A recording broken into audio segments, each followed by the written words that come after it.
Good evening everybody, Joe Martin Millard here. I hope you're going well. Today I'm going to make another top 10 list that I've written down in my book. And today's list is 10 books I want to read in the next 6 months. Now we're already in June right now, middle of June. We're halfway through 2021. I've not left London in that time frame. I've gone back to work. I've not travelled abroad. All my time is spent just making videos, writing other stuff on other websites, taking other photographs, but less time reading. I always keep this book, The Prophet by Khalil Gibran. I always keep this on my dressing gown table. It's to remind me that this book got me through tough times after my uncle died, after my grandma just died, and that's why I went to Bishari, Lebanon to pick up a copy of this book, bury photographs of my Uncle Brian and Grandma Joyce in Bishari. I always like to keep it on display along with a photograph of a lovely lady who helped me a couple of months ago, and I can't wait to see her again. Now I've written down 10 books. Most of them are fictional, but some of them are biographic, and others are like self-help, and others are like a how-to book. Number 1, we've got Ask the Dusk by John Fante. I was writing a book about my first year in London. My good pal Sam, he recommended that I read the book Ask the Dusk by John Fante. John Fante was an Italian-American writer, and he wrote this book about like a writer who comes to California and like writes a book and falls in love with a woman and has a lot of like issues in life. And my friend Sam says that I could really relate to the book. For Whom the Bells Tell by Ernest Hemingway. I finally borrowed this copy from the library, and Ernest Hemingway lived a really extraordinary life. Like, he lived in Paris, he lived in Cuba, he was in World War I on the Italian front as an ambulance driver because he couldn't join the US Marines and the US Army. He witnessed the Spanish Civil War, so for Whom the Bells Tell, like Metallica reference. This is basically says, high in the prime forest of the Spanish Sierra, a guerrilla band prepares to blow up a vital bridge. Robert Jordan, a young American volunteer, has been sent to handle the dynamite. There in the mountains he finds dangers and intense comradeship of war, and there he discovers Maria, a young woman who has escaped from Franco's rebels. So I'm going to read this, hopefully starting tonight, okay? And I need to return it in like a couple of weeks because it's not mine, it's part of the library. Ernest Hemingway was life, right? It was recreated by another Michael Palin travel documentary where he went to all locations that Ernest had traveled to. I believe that if you do go to Cuba these days, you could actually visit the house. Like Ernest did his writings, but I'm not really too sure about it. I'll have to look into it. Number 3 is called Hammond on Rye by Charles Bukowski. Pardon me if I mispronounce his surname. John Fante was a big inspiration to this man. And so Charles Bukowski was, a really astonishing writer born in Germany, moved to America, got spied on by the FBI because of his activities. And so it makes it quite an interesting book. Number 4 is called Stories of the Sahara by Sanmela. They say the name Sanmela, you're like, well, where did she come from? And she's originally from Taiwan, aka Republic of China. Sanmela, she was a prolific Taiwanese person who emigrated to Germany, studied the language like 18 hours a day, and then she went to live in Spanish Sahara, which was still part of the Spanish Empire. This was years before the Moroccan invasion for the Green March.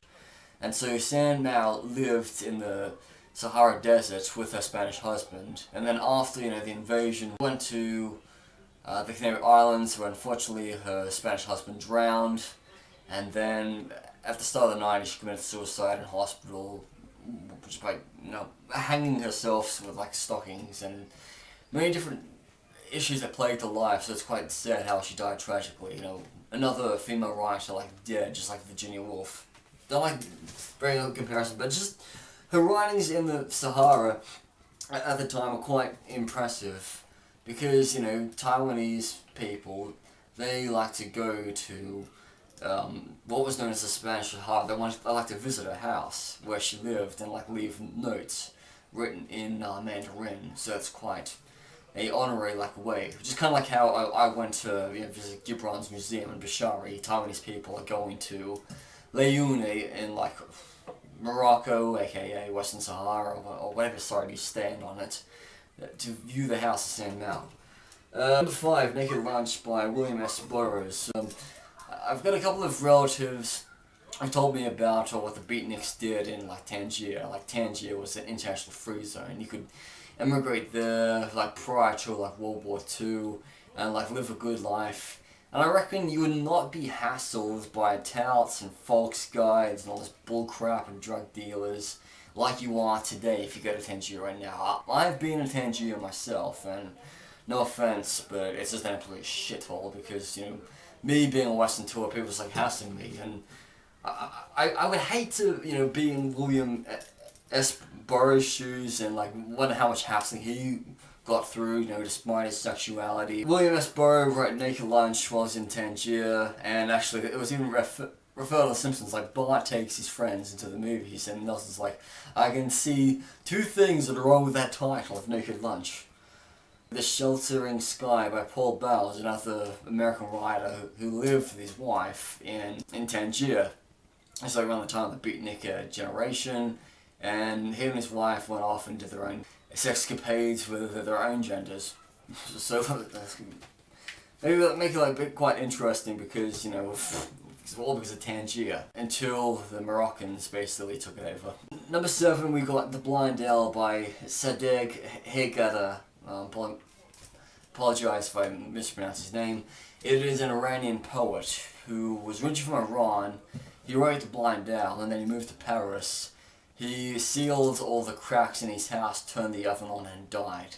And he's buried in Père Lachaise cemetery in Paris with like a black marble tombstone with an owl to represent the blind owl. So I really like to read this. I've got a lot of friends in Iran, outside of Iran, but none of them have ever told me about this book. Number 8, I Will Never See the World Again by Ahmet Alta.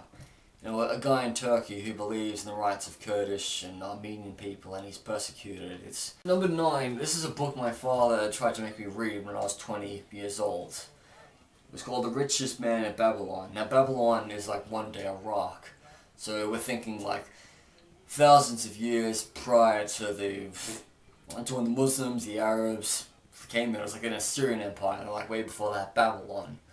So my dad would want me to read this book, and I definitely would want to read it right now because it's quite interesting. With it's more like a self-help or how a person gets kind of rich and all. And then number 10, Think and Grow Rich by Napolian Hill. This is recommended to me by Venus Sahara. She read the book, and it's more like a self-help and more to like a go-to guide. Basically, to me, it's not like a get-rich book. It's like, read the book to get some influences and then make some changes in your life. Like today, I went to the shops and all I bought was a bag of planted chips, a packet of coffee, and a couple of masks. I didn't buy anything else. I could have bought, new towel. I could have bought a duvet set. I could have bought a Wetherspoon's meal.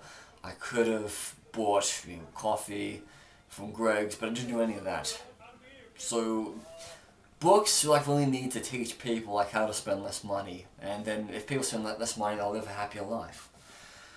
Anyway, this is Martin the Melheady. I'm gonna start reading this book. I'm over and out. Rock on.